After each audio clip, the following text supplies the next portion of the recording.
When your heart beats, it pumps blood round your body. As the blood moves, it pushes against the sides of the blood vessels. The strength of this pushing is your blood pressure. As your heart pumps, the flow of blood in your arteries and your blood pressure rises and falls in a regular wave pattern. Blood pressure is shown as two numbers. The top number, or systolic pressure, is the pressure when your heart beats.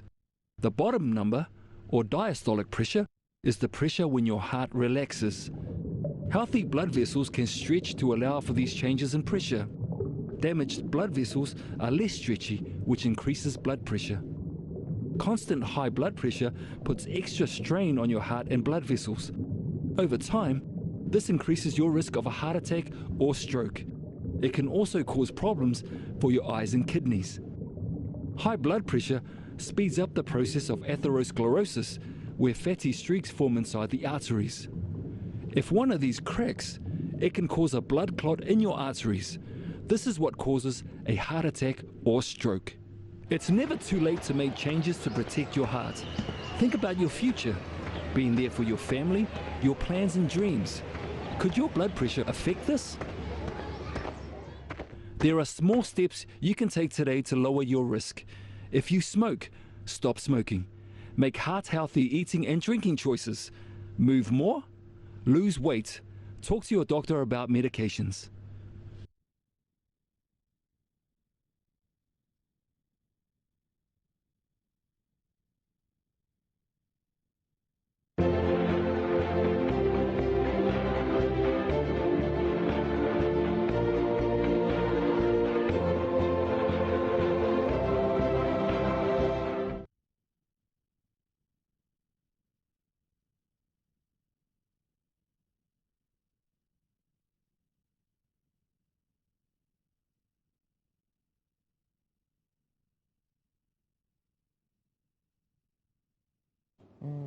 Okay, so now that you've seen how it works, why don't we get our doctor to tell us practically in the Ghana situation? So our doctor is seated, Dr. Charles Dewhurst, a senior officer in charge of the Taifa Polyclinic.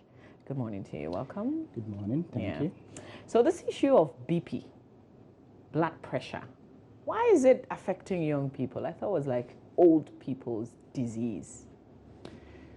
No, partly due to our lifestyle.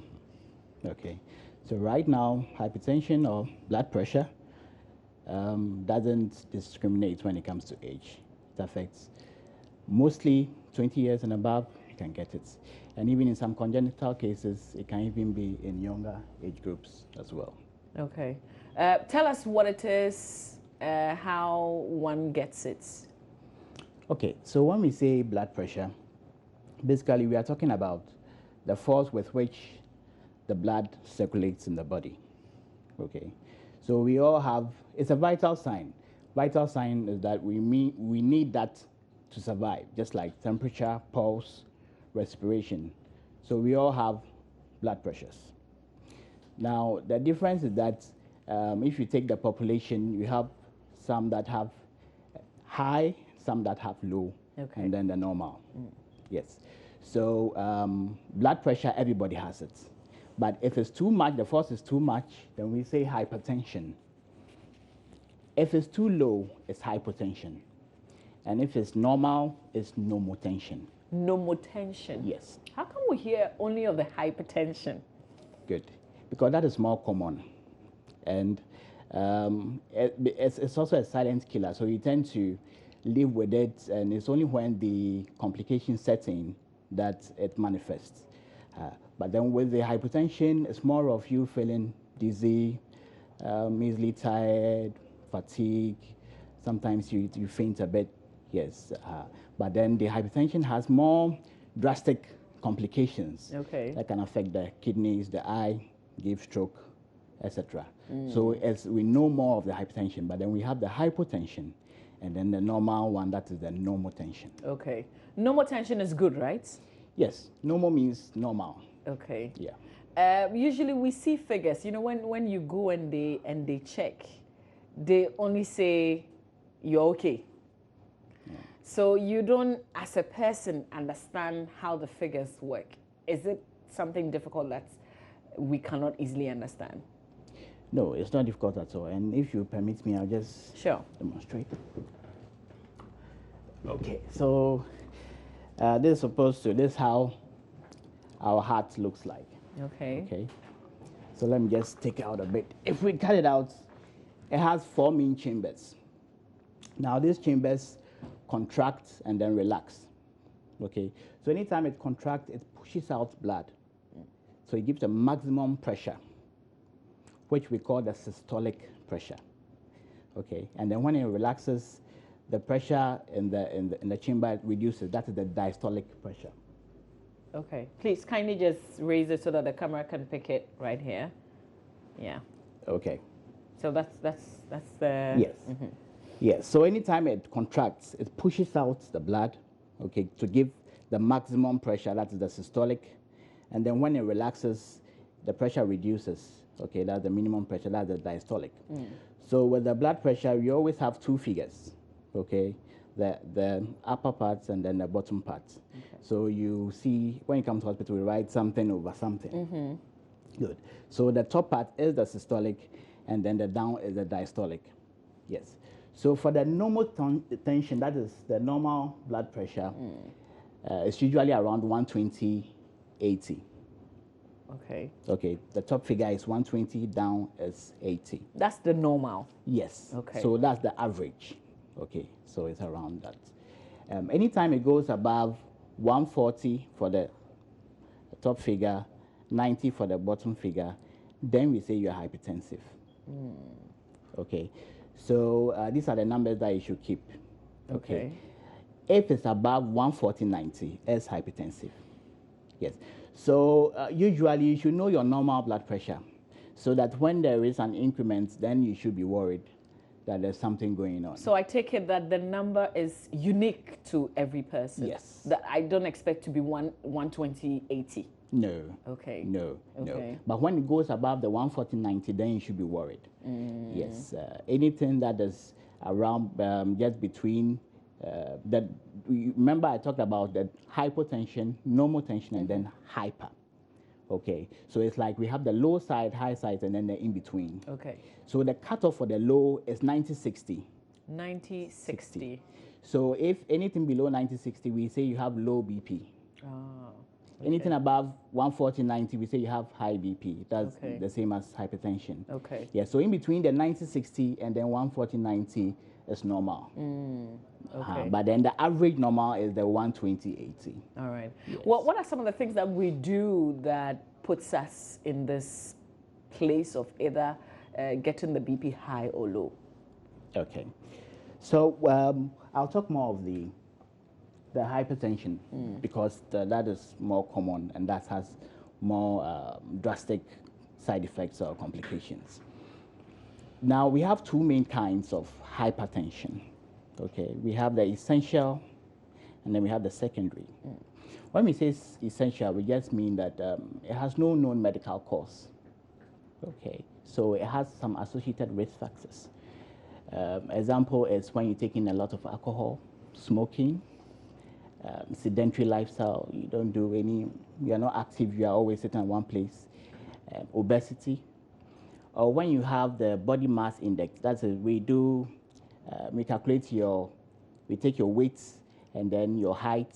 Okay, we do some calculation and then we get an index. Okay, anything more than 25, we say you are overweight. And that puts you at risk of hypertension. Okay. Okay. If you have a family history, your mom, your dad has hypertension, then there's that risk that you also have that essential hypertension. So that has no medical cause. It has associated factors. Okay. Then we have the secondary. The secondary has a medical cause. So it means it's secondary to something. It's because of something that you have the hypertension. And commonly it's the kidneys that cause that. So when you have problems with the kidneys, diseases with the kidneys, it can lead to secondary hypertension. Okay. Okay. Or some hormonal problems can also cause that. And even some drugs. Okay. Commonly the NSAIDs. A lot of drugs that we buy on the market for the painkillers. We buy for pain, waist pain, headache and all that. We call them the NSAIDs. they can also cause secondary hypertension. So we should be very careful of how we use the NSAIDs. Okay. Yes. Okay. Can stress, the normal things that we go Yes. through, sometimes you are Yes. overly angry, can those things also lead to it? Yes. I talk about some hormones or chemicals. And these chemicals are actually associated with stress. When you have high stress levels, the body or the cardiovascular system, that the vessels tend to secrete a lot of these chemicals. And that can also lead to hypertension. Okay. So stress is a common factor. And probably that goes to answer your first question, why young people, we tend to see these things, okay? Because now our lifestyles are changing. Apart from our eating habits, our non-active lifestyle, we have a lot of stress setting in as well. Yeah. And all this can lead to hypertension. Okay, so you know, when we planned this conversation that you'll be here, we thought that we'll go out to the streets and find out from equally young people what they know about this condition, what they think about it. When we come back from that, I want to know how often we can check, and with your expertise, how often people come in to check their BP as well. So let's watch this. Well, actually, one could say when one could say if your sugar level rises, or when your heartbeats become abnormal, or when you do little work, you become so stressed, especially when you are walking on a little hill, you feel tired, especially when you are even on your phone talking and you are walking and you feel painting, like how you be breathing and not consistently enough, no? You feel like maybe there are some kind of low blood or something going on in your system. Okay, so do you know what your blood pressure is? No, actually. When was the last time you checked? Well, it's been a while. Now that I just consulted my doctor that I have to do some general medical examination on it. Though I've been making, going to checkups and that thing, but I've not checked my blood pressure level. The last time I checked it was around 130 something, 138 or so. So they told me it's actually normal, but the normal way could be like 115 or something. That's what they told me. Blood pressure can be defined as you can use diabetes as a word for it. It's too much of sugar system like in the system. Yeah. So when was the last time you checked your blood pressure? I never get that kind of feeling like to check about my blood pressure before. Why? Because you are human. Yeah, I train always. What is needed of a human being to do is to train for your body to be fit. Yeah. So if you are exercising, you need not to be. I don't feel any illness or anything that hurt me so much that I'll be thinking about blood pressure and other thing. I only check my weight. Blood pressure is when there are obstacles within the veins, so the blood is not fully pumped, or the heart takes more pressure in pumping. So when that occurs, then you experience that high blood pressure. When was the last time you checked your blood pressure? I don't remember. Why? I don't remember. Well, I don't recall the last time I did. Why? Well, it is not something I take it that serious, but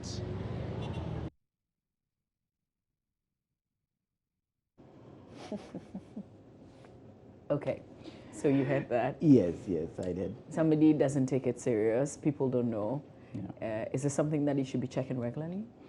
Yes, I want to speak on a few points that they raised there. Okay.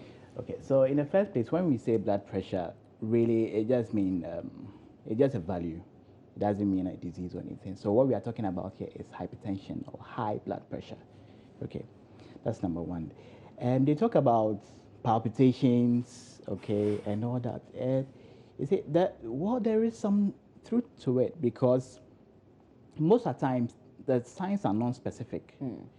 So if you are having a headache, you feel like today you're a bit tired, or you're a bit confused, okay, or hearing some ringing sounds in your ear, all those things should alert you, or your vision has changed a bit. All those things should alert you that, hey, I have to check my BP. But these are this is the situation where it's giving you symptoms and signs. Sometimes it doesn't give you anything. You just do everything normal. Okay, it only gives the signs and symptoms when it's very high. Okay, now it's good to know your normal BP, so that anytime there is any small increment or change, then we can take the opportunity to intervene as doctors or medical practitioners, because that's early stage gives us a lot of room to operate before we really diagnose you as frank hypertension. Okay, that is when it's above 149. For instance, yours is around, let's say, the 128. Say, you notice that now it's around maybe 135, 130, 85. Okay, that means you are nearing the. It's changing. Exactly, So even though changing. it's not to the alarming. Yes. But for you, it's a bit unusual. Exactly. Okay. And that is when we can intervene with a lot of lifestyle changes. We can look into, okay, is it your stressful lifestyle? Is it your diet? Okay, is it that you're taking too much salt? Is it alcohol? Is it smoking or what? So that we tell you to change this thing so that you don't develop it. Okay. Because when it goes above the 140/90, most of the time, I mean, there's been changes in the vessels. Okay, so at that time, drugs have to come in. And most people don't want to hear that you have to take BP drugs for the rest of your life. Yes. So as when we haven't gotten there, but we see small changes or small increments in the BP, then we can do a lot of intervention. Okay. All right. Yeah. The first point of call for a lot of us is either the pharmacy, the chemist. So we thought, let's go and check from there how often people report and how often people check and what the numbers look like. So here's my producer, Derek Akol-Sam, in an interaction with somebody at the pharmacy. How often do people come here to check their blood pressure? At least five people come to check a day. Every day? Yes. Why do they come to check the pressure in the first place? Some come to check because they feel like checking their pressure. And then some too come because their pressure is high. They went to the hospital and they gave them dates to come and check and then see how far their problems will be solved. When they come, they have their charts. They've given them their charts to come for some time. So when they come, we ask them questions. How come do they got that problem? And then we make them relax for some time, for about 5 minutes. Then we check for them. So when we finish checking, then we just advise them to quit some things, some of the things they have been doing. Something like they should exercise more, and then they should eat more food which contains more nutrition in it. But sometimes when they come, when you check, it's normal. But after a while, or when they go to the house and come back in the next day, when you check, it's very high. So we advise them, maybe they did something the last night that makes it come that way. So we advise them. That's what we do. So I want to check mine, then we know whether or not I am fit enough. Okay.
It's very high.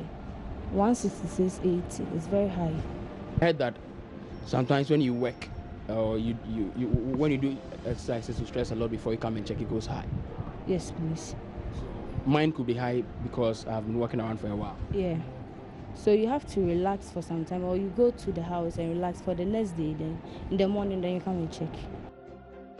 Okay, so that's Derek Akol-Sam there, putting himself to the test. Akol, for your information, 166.80 is high. Forget that you had walked because you had settled for a while. what would be your doctor's advice? Okay, so when it happens like this, sometimes they even come to the hospital, we check it, that it's high, so we let them relax for about an hour or so. Okay. And then we recheck it. Sometimes it's just close to the 140/90. So we don't want to just be in a haste to diagnose you as hypertensive, because we are going to put you on medications, which is going to be for a long time. And it also has its own issues. So we actually do something called a BP profile. What we do is that we let you check your BP for some days, okay, and then we look at the pattern. If consistently is up or is increased, then we know that no, we have to intervene with medications. Yes. Okay. So what you saw there from the pharmacy is it's a sphygmomanometer. Okay, that's the apparatus we use to check the blood pressure. Okay, we have the manual ones and then we have the electronic ones. So what was being used there is the electronic version of it. Okay. Now I would say that at least a month, once a month, you can just pass through a pharmacy and just have it checked, so that you have an idea where your normal is. It's not when you feel like, okay, no, I'm having a headache, my heart is beating faster than usual, feeling some dizzy, before you go and check. At that time, you probably might be manifesting the signs and symptoms already. So when you are fine, no problem, you're not under any stress, go and check. Okay. So that you have an idea what your normal is. Okay. So if you go and check on another occasion, you see that no, there's a slight increment, then you should be worried. You should see your doctor, so that any intervention that could be made will be done. So if a call was your patient, Yeah. what would you be telling him right now? Yes, what I'll do is that I would, as I said, the BP profile. Okay, look at, you see, because mind you, the 120/80, the normal, is an average. So you should be careful if you are just using just one value to make a case. Okay. So we look at a trend and then we said, no, consistently, it's up over the past week or two. So we have to intervene with medication. Or it's not really there, but you have to watch it. So that's when the lifestyle intervention comes in. Okay. Yes. Okay. I see that you brought a lot more things than the hats that you showed us. Okay. So anything that you want to take us through? Right. Okay. So we are going to look at the complications of hypertension. Okay. So that is if we ignore the high blood pressure, what it can lead to. Okay. Okay. So the first thing is it can cause a lot of changes in the vessels. Okay. Now the force, earlier on I said the blood pressure is a force with which the blood passes through the system. So if the force is very high, it actually causes some damage to the lining of the blood vessels. Okay, the blood vessel, it's not this big, but it's just to illustrate. Okay. Yes, it causes some damage to the inner lining, and as soon as there's that damage, now you have fats and things now being able to collect. Okay, we call it a plug there.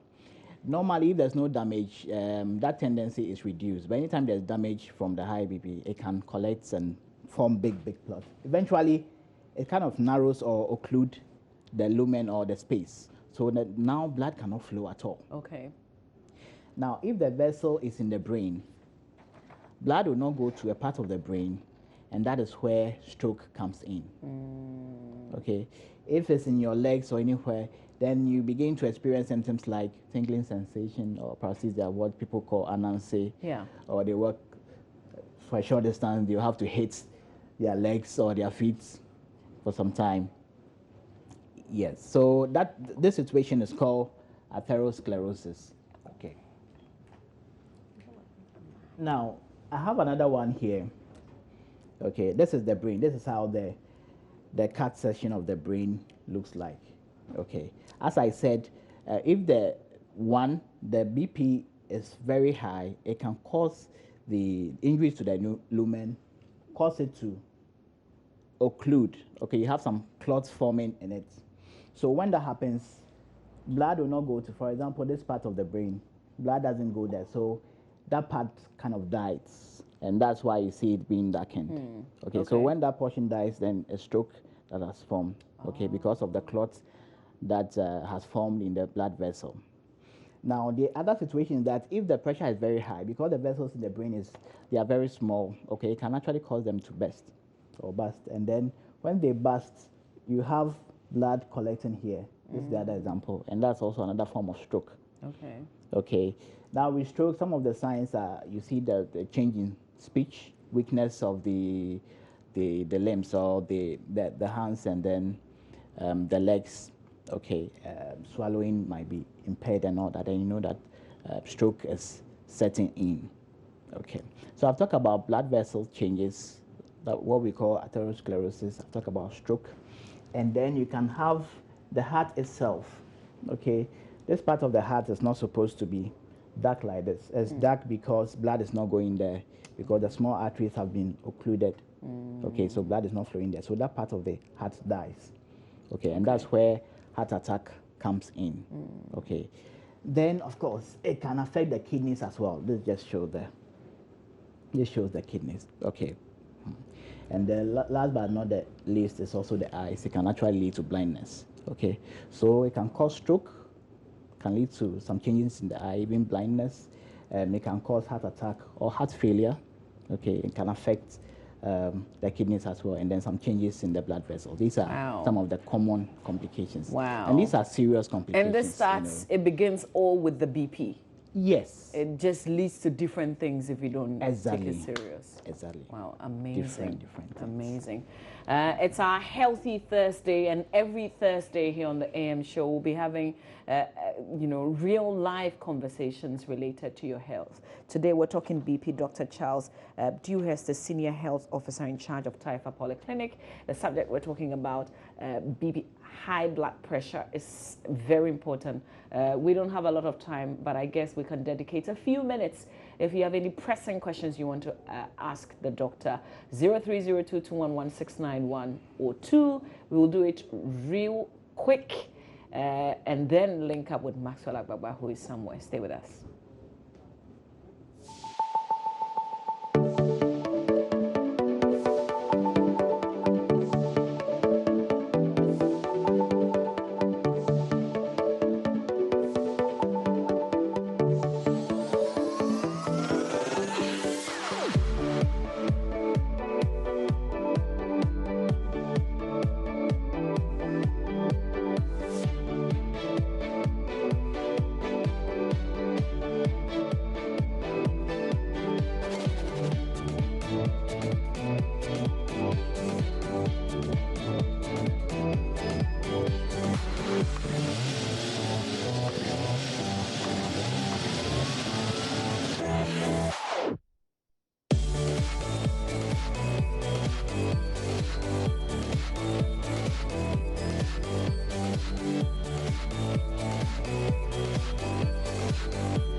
Okay, so all you need to know about blood pressure, high blood pressure.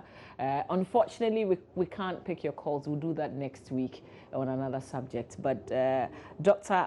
Dewhurst, just before we wrap up, just your doctor's instruction on prevention. Okay. Now, high blood pressure, hypertension is quite serious, because WHO now is saying that, according to recent studies made in 2012, that every 1 in 3 adults has some form of high blood pressure. Okay, so we should look at our lifestyle or some of the things we can do now so that we don't develop all these complications that I've talked about. Sure. Yeah, the first thing is the stress. Do our best to manage it. Okay, it's difficult, but it's possible because your health is at stake. Okay, and then we should sleep well. Good sleep hygiene, very, very important. Okay, and then we look at our diet. Okay, we are looking at there's this plate method. Plate method. You look at the plates. You divide it into 3 main parts. I mean, the one half and then another half. The second half you divide it further into 2. Okay. Okay, so it has 3 main parts. Now the big half should be vegetables. Wow. Okay. The small half, that's the quarter of it, should be the protein, fish, etc. And then the other one should be carbohydrates. Wow, okay. So fruits and vegetables very important in our diets, and more of the seafoods. Okay, because it contains the omega-3 fatty acids, So such the as fish. the mackerel, salmon, herrings, etc. Okay. Then an active lifestyle. Formerly, we're looking at least 30 minutes every day, but now the recommendation is that 30 minutes at least 5 days of the week. Okay. Okay, you being active. Okay, very, very important. All right. And then we should cut on, we should stop the alcohol, stop the smoking. Stop drinking and smoking. Okay. All right. So that's what I was saying. Okay. Dr. Charles Dewhurst, I'm most grateful for this education. Thanks a lot for being here. And he's Senior Officer in charge of Taifa Polyclinic. That's our Healthy Thursday conversation. Real quick, just before we wrap up the show, workers at the Ghana Post are asking for the removal of the Director General. Maxwell Agbagba joins us live. Maxwell, tell us what's been happening. Okay, so Mama V, as you rightly stated, we are here on a high street, not too far away from the central business district, and here at Ghana Post this morning. For this morning, you want to call it a silent protest going on here at Ghana Post. A lot of the workers here are tight-lipped; they don't want to speak to the issues, but the signs here actually speak for itself. Now, if you come closely for some of these signs here, we have MD must proceed on indefinite leave here and now. The reconciliation units must not be dissolved. Agenda to still. If you look the entrance of the reception also, there are some signage there reading workers want new board of directors now, new MD now. Workers want the GM and the human resource manager to be changed here and now. Another sign also, too much chop stealing at Ghana Post. Now, in fact, when we came here, we tried getting in touch with the public affairs unit of Ghana Post. She's stationed here in this office. She initially told us that she did not have any idea about the protest that is going on, and that we should give her some time to make some checks before she will be able to speak to us. As it stands right now, she's not been able to respond to the issues. But there are some of the union workers around, the union leaders actually, I must say, some of them will be speaking to them. They say that in some few hours, they will be calling all the workers inside this building right here in the inner perimeter to address them about some of the issues going on. They say that yesterday there was a meeting between management and then the union leaders. They'll be telling them the outcome of that particular meeting. Now, they also say that some sound systems are actually on its way here to Ghana Post. So what it means is that the activity, the real activity of demonstration and protest itself has not started. What we have now is a silent protest going on with workers here at Ghana Post demanding the removal of their human resource manager, demanding the removal of their managing director. Now, for the workers here, they would not talk. They want the first process. They want their union leaders to start talking before they'll be able to speak on camera. So as it stands right now, the silent protest starts and continues. We are waiting for the main action to start here at Ghana Post so we can bring our audience up to speed on what is happening here at Ghana Post, Mama V. Right, Maxwell Agbagba, always you do such a fantastic job. This is a developing story, so certainly there will be more details shared with you at 10 on News Desk. For now, though, I've got to say thank you for your company. It's been an amazing morning, and whatever you do, take care of what is beautiful. I'll see you tomorrow, Friday.